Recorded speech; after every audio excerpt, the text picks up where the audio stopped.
Hi, I'm Lou with another episode of My Car Story. And today we're out in Carlisle, Pennsylvania at the Chrysler Nationals. Come on out to a great show. You'll see some amazing cars. I'm here with Ross. Ross, what's your last name? Gordon? Ross Gordon.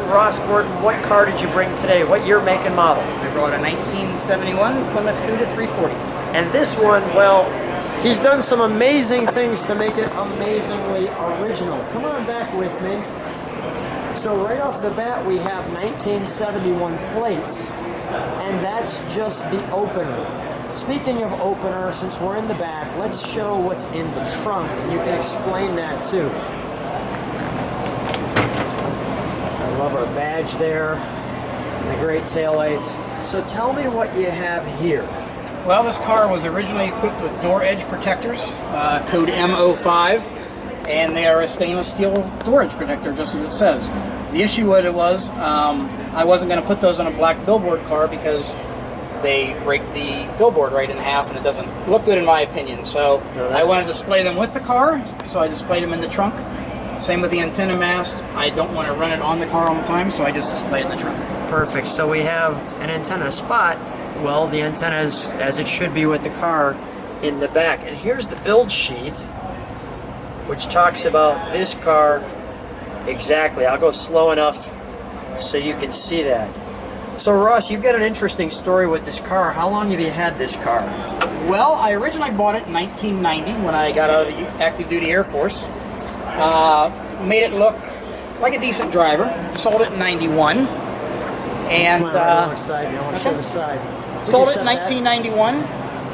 Was able to buy it back from the owner that I sold it to with only 456 miles on it 26 years later in 2016. Now, why'd you buy and sell it twice? What were you having when you were in the military? You told me something was happening. Well, yeah, I was deployed in 2014 over to Kuwait, and I had a few dreams. Service, by the way. Oh, you're more than welcome.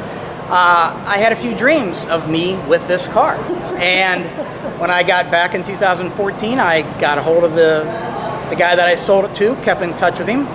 And the week after the Mopar Nationals, he called me up and said, I'm going to sell the Cuda, you have first dibs.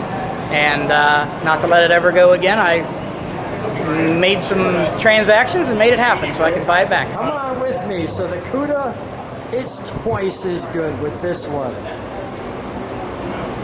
Now you shared too that you've built some other cars, but this one, obviously, you restored it all the way back. Tell me about this. I saw this and I was like, what am I seeing? What is this? Well, that is a factory. I hope I'm doing it the right way. It's a little difficult to tell, but go ahead. Yeah, it's 90 degrees off. But anyway, that is a dealership shipping label. I'll show the back one too. Go ahead. A few years ago when I was at Mecum Car Auction, I saw a set from a private collection, a Stephen Giuliano collection, and they had the identical sticker on them. And I noticed that the address was Akron, Ohio, from where I'm at, and I thought it was a neat idea. And I reproduced the sticker and the stamp, and stamped all my tires. Lo and behold, there it is. May we open the interior? Thank you. So right on the door there, I'll feature that. That's all right. We'll balance that there. This is like stepping back into 1971 with this car. Now clearly, look at this. Even the plastic connected on the seats.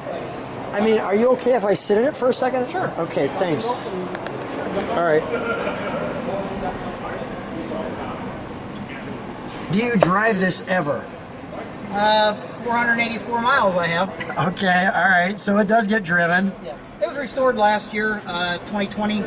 About mid-year it was finished up. So in a year I put 500 miles on it. Working all the bugs out. Everything works good now. So tell me about this. Why does it have that sticker there, the export sticker? This car was ordered through the military sales program. Okay. Back in the day. The sale was generated from outside the United States. So it got...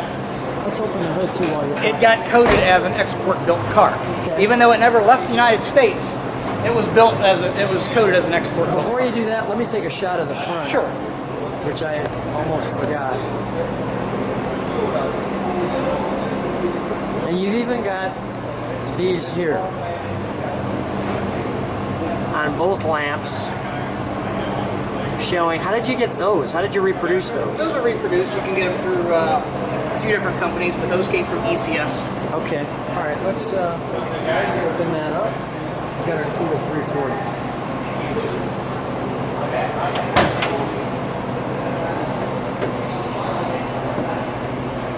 That's wonderful.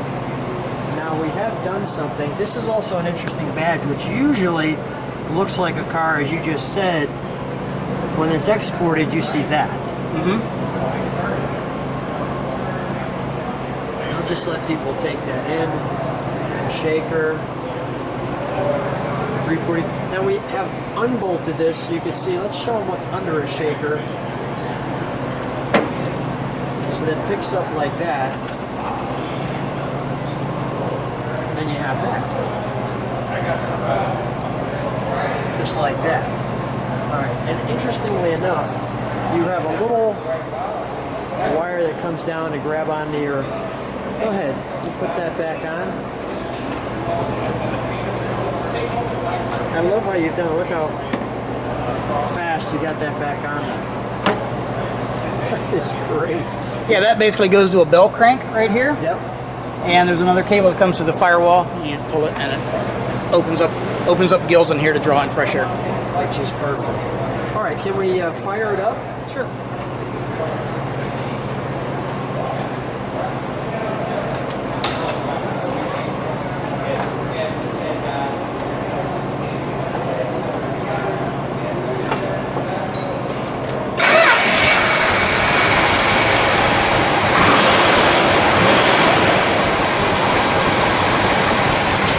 Listen to that exhaust. Just saying, can you step on the brakes for a second?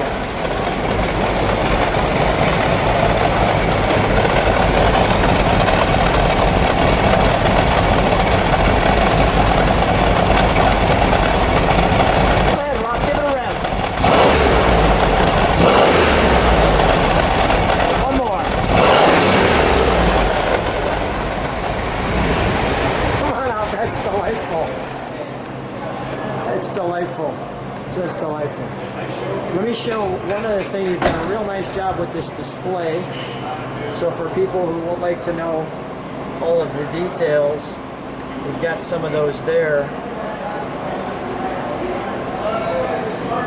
What a fun show. I'm going to just do this because I can get you in the light over. Okay. What a fun show.